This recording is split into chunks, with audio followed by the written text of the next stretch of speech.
प्रयागराज उत्तर प्रदेश के बड़े जनपदों में से एक है। यह गंगा, यमुना तथा गुप्त सरस्वती नदियों के संगम पर स्थित है। संगम स्थल को त्रिवेणी कहा जाता है एवं यह हिंदुओं के लिए विशेषकर पवित्र स्थल है। प्रयाग में आर्यों की प्रारंभिक बस्तियां स्थापित हुई थीं। मैं आपका बिल्कुल टाइम खराब नहीं करूंगा, तो आप भी आगे बढ़ने से पहले एक छोटा सा लाइक और सब्सक्राइब बटन दबा दीजिए। प्रयागराज अपने गौरवशाली अतीत एवं वर्तमान के साथ भारत के ऐतिहासिक एवं पौराणिक नगरों में से एक है। यह हिंदू, मुस्लिम, सिख, जैन एवं ईसाई समुदायों की मिश्रित संस्कृति का शहर है। हिंदू मान्यता अनुसार यहां सृष्टिकर्ता ब्रह्मा ने सृष्टि कार्य पूर्ण होने के बाद प्रथम यज्ञ किया था। इसी प्रथम यज्ञ के प्र और याग अर्थात यज्ञ से मिलकर प्रयाग बना और उस स्थान का नाम प्रयाग पड़ा जहां भगवान श्री ब्रह्मा जी ने सृष्टि का सबसे पहला यज्ञ संपन्न किया था। इस पावन नगरी के अधिष्ठाता भगवान श्री विष्णु स्वयं हैं और वे यहां माधव रूप में विराजमान हैं। भगवान के यहां 12 स्वरूप विद्यमान हैं, जिन्हें द्वादश माधव कहा जाता है। सबसे बड़े हिंदू सम्मेलन महाकुंभ की 4 स्थलियों में से एक है। शेष 3 हरिद्वार, उज्जैन एवं नासिक हैं। हिंदू धर्म ग्रंथों में वर्णित प्रयाग स्थल पवित्रतम नदी गंगा और यमुना के संगम पर स्थित है। यहीं सरस्वती नदी गुप्त रूप से संगम में मिलती है। अतः ये त्रिवेणी संगम कहलाता है, जहां प्रत्येक 12 वर्ष में कुंभ मेला लगता है। प्रयाग सोम, वरुण तथा प्रजापति की जन्मस्थली है। प्रयाग का वर्णन वैदिक तथा बौद्ध शास्त्रों के पौराणिक पात्रों के संदर्भ में भी रहा है। यह महान ऋषि भारद्वाज, ऋषि दुर्वासा तथा ऋषि पन्ना की ज्ञानस्थली थी। ऋषि भारद्वाज यहां लगभग 5000 ईस्वी पूर्व में निवास करते हुए 10,000 से अधिक शिष्यों को पढ़ाया। वह प्राचीन विश्व के महान दार्शनिक थे। वर्तमान झूसी क्षेत्र, जो कि संगम के बहुत करीब है, चंद्रवंशी राजा पुरुरव का राज्य था। पास का कौशांबी क्षेत्र वत्स और मौर्य शासन के दौरान समृद्धि से उभर रहा था। 643 ईस्वी में चीनी यात्री हुआन त्सांग ने पाया कि कई हिंदुओं द्वारा प्रयाग का निवास किया जाता था, जो इस जगह को अति पवित्र मानते थे। अगर अभी तक आप चैनल को सब्सक्राइब नहीं किए हैं तो अभी कर लीजिए। 1575 ईस्वी में संगम के सामरिक महत्व से प्रभावित होकर सम्राट अकबर ने इलाहाबाद के नाम से शहर की स्थापना की, जिसका अर्थ अल्लाह का शहर है। मध्ययुगीन भारत में शहर का सम्मान भारत के धार्मिक सांस्कृतिक केंद्र के तौर पर था। एक लंबे समय के लिए यह मुगलों की प्रांतीय राजधानी थी, जिसे बाद में मराठाओं द्वारा कब्जा कर लिया गया था। 1801 ईस्वी में शहर का ब्रिटिश इतिहास इस वर्ष शुरू हुआ, जब अवध के नवाब ने इसे ब्रिटिश शासन को सौंप दिया। ब्रिटिश सेना ने अपने सैन्य उद्देश्यों के लिए किले का इस्तेमाल किया। 1857 ईस्वी में यह शहर आजादी के युद्ध का केंद्र था। 1858 ईस्वी में आजादी के प्रथम संग्राम, 1857 के पश्चात ईस्ट इंडिया कंपनी ने मिंटो पार्क में आधिकारिक तौर पर भारत को ब्रिटिश सरकार को सौंप दिया था। इसके बाद शहर का नाम इलाहाबाद रखा गया तथा इसे आगरा अवध संयुक्त प्रांत की राजधानी बना दिया गया। 1868 ईस्वी में प्रयागराज न्याय का JRH बना, जब इलाहाबाद उच्च न्यायालय की स्थापना हुई। और 1871 ईस्वी में ब्रिटिश वास्तुकार सर विलियम इमर्सन ने कोलकाता में विक्टोरिया मेमोरियल डिजाइन करने से 30 साल पहले ऑल सेंट कैथेड्रल के रूप में एक भव्य स्मारक की स्थापना की। 1887 ईस्वी में इलाहाबाद विश्वविद्यालय चौथा सबसे पुराना विश्वविद्यालय था। प्रयागराज भारतीय स्थापत्य परंपराओं के साथ संश्लेषण में बने कई विक्टोरियन और जॉर्जियाई भवनों में समृद्ध रहा है। यह शहर ब्रिटिश राज के खिलाफ भारतीय स्वाधीनता आंदोलन का केंद्र था, जिसका आनंद भवन केंद्र बिंदु था। इलाहाबाद वर्तमान में प्रयागराज में महात्मा गांधी ने भारत को मुक्त करने के लिए अहिंसक विरोध का कार्यक्रम प्रस्तावित किया था। प्रयागराज ने स्वतंत्रता के पश्चात भारत की सबसे बड़ी संख्या में प्रधानमंत्री पद प्रदान किया है, जिसमें जवाहरलाल नेहरू, लाल बहादुर शास्त्री, इंदिरा गांधी, राजीव गांधी, VP सिंह। पूर्व प्रधानमंत्री चंद्रशेखर इलाहाबाद विश्वविद्यालय के छात्र थे। प्रयागराज मूल रूप से एक प्रशासनिक और शैक्षिक शहर है। इलाहाबाद उच्च न्यायालय, उत्तर प्रदेश के महालेखा परीक्षक, रक्षा लेखा के प्रमुख नियंत्रक पीसीडीए, उत्तर प्रदेश माध्यमिक शिक्षा परिषद, पुलिस मुख्यालय, मोतीलाल नेहरू प्रौद्योगिकी संस्थान, मेडिकल और कृषि कॉलेज, भारतीय सूचना प्रौद्योगिकी संस्थान, IIIT, ITI नैनी और इफ्को फुलपुर त्रिवेणी ग्लास यहाँ कुछ प्रमुख संस्थान हैं। सभ्यता के प्रारंभ से ही प्रयागराज विद्या, ज्ञान और लेखन का रहा है। यह भारत का सबसे जीवंत राजनीतिक तथा आध्यात्मिक रूप से जागरूक शहर है। प्रयाग का इतिहास अत्यंत प्राचीन है। जान पड़ता है जिस प्रकार सरस्वती नदी के तट पर प्राचीन काल में बहुत से यज्ञादि होते थे, उसी प्रकार आगे चलकर गंगा यमुना के संगम पर भी हुए थे। इसीलिए प्रयाग नाम पड़ा। यह तीर्थ बहुत प्राचीन काल से प्रसिद्ध है और यहाँ के जल से प्राचीन राजाओं का अभिषेक होता था। इस बात का उल्लेख वाल्मीकि रामायण में है।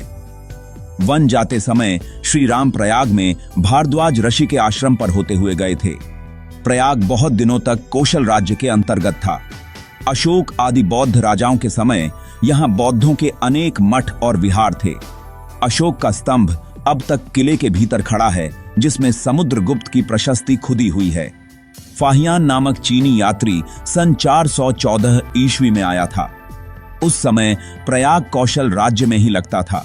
प्रयाग के उस पार ही प्रतिष्ठान नामक प्रसिद्ध दुर्ग था, जिसे समुद्रगुप्त ने बहुत दृढ़ किया था। प्रयाग का अक्षयवट बहुत प्राचीन काल से प्रसिद्ध चला आता है।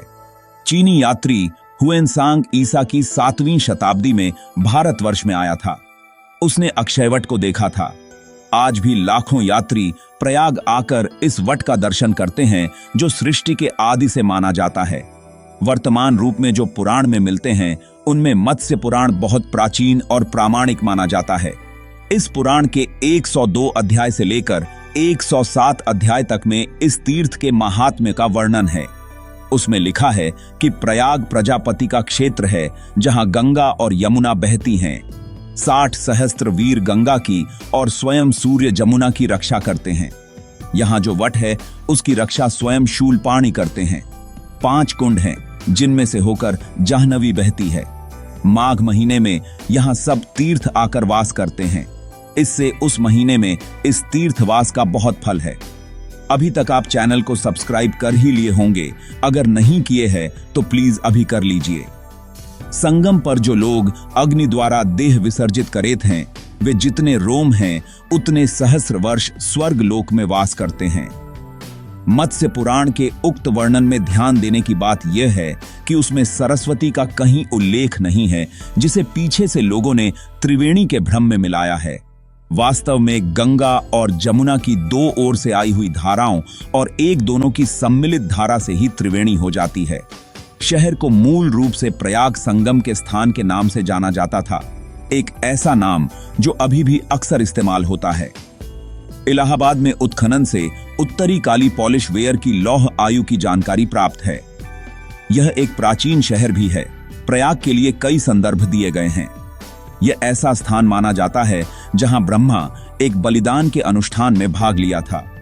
वर्तमान में पुरातत्व स्थलों जैसे कौशाम्बी और झूसी के पास 1800 से 1200 ईसा पूर्व में लोहे के औजारों को दिखाता है, जो कि इलाहाबाद क्षेत्र में है। जब आर्य पहले भारत के उत्तर पश्चिमी भाग में बसा, तब प्रयाग उनके क्षेत्र का हिस्सा था। हालांकि इसका निपटान नहीं हुआ था और उस समय दोआब में से अधिकांश घने जंगलों के होते थे। उस समय की कार्रवाई का केंद्र पंजाब में था, जहां वेदों को लिखा गया था। उस समय के दौरान लिखी गई ऋग्वेद प्रयाग का एक पवित्र स्थान के रूप में विशेष उल्लेख करती है। वत्स्या वंश को कुरु की एक शाखा कहा जाता है। कुरु ने दोआब और कुरुक्षेत्र क्षेत्र पर हस्तिनापुर से शासन किया। बाद में वैदिक काल में जब हस्तिनापुर बाढ़ से नष्ट हो गया था, कुरु राजा निचक्षु ने अपनी पूरी पूंजी को अपने नागरिकों के साथ प्रयाग के आगे एक स्थान पर स्थानांतरित कर दिया। कौशाम्बी इलाहाबाद से 56 किलोमीटर दूर गांव कोसाम के नाम से रखा। वत्स या वामसा देश उत्तर प्रदेश में आधुनिक इलाहाबाद के क्षेत्र के साथ जुड़ा हुआ है। कौशाम्बी में इसकी राजधानी के साथ सरकार का एक राजशाही रूप था, जो अब इलाहाबाद मंडल का हिस्सा है। उदयिन छठी ईसा पूर्व में वत्स का शासक था। वह बहुत शक्तिशाली, युद्धक और शिकार का शौक था। प्रारंभ में राजा उदयिन बौद्ध धर्म के विरोध में था, लेकिन बाद में बुद्ध का अनुयायी बन गया और बौद्ध धर्म को राज्य धर्म बनाया। वैदिक काल के बाद गतिविधि के केंद्र को पंजाब से हटाकर दोआब में आर्यवर्त के रूप में स्थानांतरित किया गया, जिससे कौशाम्बी और प्रयाग दोनों का महत्व काफी बढ़ गया। दरअसल प्रयाग वैदिक संस्कृति और आधुनिक हिंदू धर्म के उदय का केंद्र बन गया, जैसा कि आज हम जानते हैं। आने वाली शताब्दियों में कौशाम्बी भी बौद्ध धर्म की एक महत्वपूर्ण जगह बन गई थी। बाद में कुरु को में अलग अलग विभाजित किया गया। तब कुरु ने ऊपरी दोआब और कुरुक्षेत्र क्षेत्र को नियंत्रित करते हुए, और जबकि वत्स मध्य और निचले दोआब को नियंत्रित करने लगा। लेकिन बाद में वत्स को भी दो समूहों में बांटा गया, जिसमें मथुरा में एक समूह का शासन था और कौशाम्बी में दूसरे समूह का शासन था। रामायण महाकाव्य युग के दौरान पवित्र नदियों के संगम पर कुछ ऋषि झोपड़ियों से प्रयाग बनाया गया था और बहुत से ग्रामीण इलाकों में जंगल निरंतर था। भगवान राम रामायण में मुख्य नायक ऋषि भारद्वाज के आश्रम में चित्रकूट जाने से पहले यहां कुछ समय बिताया। अकबरनामा और आईने अकबरी तथा अन्य मुगल कालीन ऐतिहासिक पुस्तकों से ज्ञात होता है कि अकबर ने 1574 ईस्वी के लगभग यहां पर किले की नींव डाली तथा एक नया नगर बसाया, जिसका नाम उसने इलाहाबाद रखा। इससे बरबस ही यह प्रश्न उठ खड़ा होता है कि यदि यहां अकबर द्वारा नए नगर की स्थापना हुई तो प्राचीन प्रयाग का क्या हुआ? कदाचित किले के निर्माण के पूर्व ही प्रयाग गंगा की बाढ़ के कारण नष्ट अथवा बहुत छोटा हो गया होगा। इस बात की पुष्टि वर्तमान भूमि के अध्ययन से भी होती है। वर्तमान प्रयाग रेलवे स्टेशन से भारद्वाज आश्रम, गवर्नमेंट हाउस, गवर्नमेंट कॉलेज तक का ऊंचा स्थल अवश्य ही गंगा का एक प्राचीन तट ज्ञात होता है, जिसके पूरब की नीची भूमि गंगा का पुराना कछार रही होगी, जो सदैव नहीं तो बाढ़ के दिनों में अवश्य जलमग्न हो जाती रही होगी। संगम पर बने किले की रक्षा के हेतु बेनी तथा बक्सी नामक बांधों को बनाना भी अकबर के लिए आवश्यक रहा होगा। इन बांधों द्वारा कछार का अधिकांश भाग सुरक्षित हो गया। वर्तमान खुसरो बाग तथा उसमें स्थित मकबरे जहांगीर के काल के बने बताए जाते हैं। मुसलमानी शासन के अंतिम काल में नगर की दशा कदाचित अच्छी नहीं थी और उसका विस्तार बाढ़ से रक्षित भूमि तक ही सीमित था। सन 1801 ईस्वी में नगर अंग्रेजों के हाथ आया।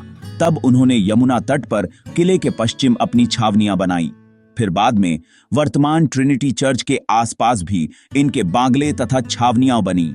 सन 1857 ईस्वी के गदर में ये छावनियां नष्ट कर दी गईं तथा नगर को बहुत क्षति पहुंची।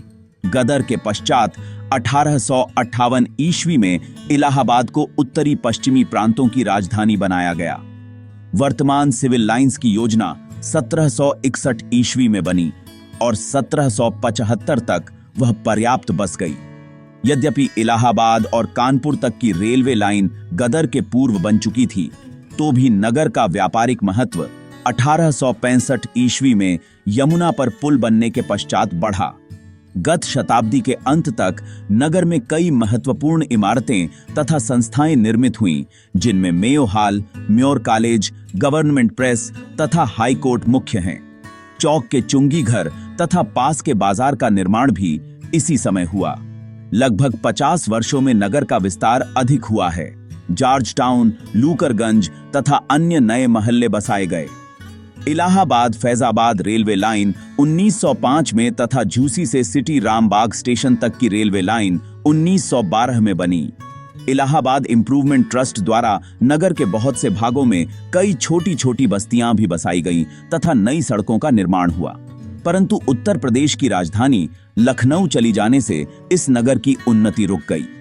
अब यहाँ यूनिवर्सिटी और हाई कोर्ट होने के कारण तथा इसके तीर्थ स्थान होने के कारण ही नगर का महत्व है। यमुना के उस पार नैनी में एक व्यावसायिक उपनगर बसाने का प्रयत्न हो रहा है। स्वतंत्रता के बाद प्रयागराज ने एक नए युग में प्रवेश किया। इस शहर ने शिक्षा, और संस्कृति के क्षेत्र में महत्वपूर्ण प्रगति की। यहाँ के विश्वविद्यालय और संस्थान देश भर में प्रसिद्ध हो गए। साथ ही यहाँ की राजनीतिक गतिविधियां भी देश की दिशा तय करने में अहम भूमिका निभाने लगीं। प्रयागराज का धार्मिक महत्व अनंत है। यह शहर त्रिवेणी संगम के लिए प्रसिद्ध है, जहां गंगा, यमुना और सरस्वती नदियां मिलती हैं।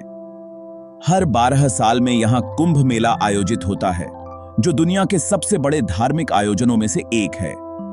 इस पवित्र स्थान पर आकर लोग अपने पापों का प्रायश्चित करते हैं और मोक्ष की प्राप्ति की कामना करते हैं। प्रयागराज का सांस्कृतिक और शैक्षिक महत्व भी कम नहीं है।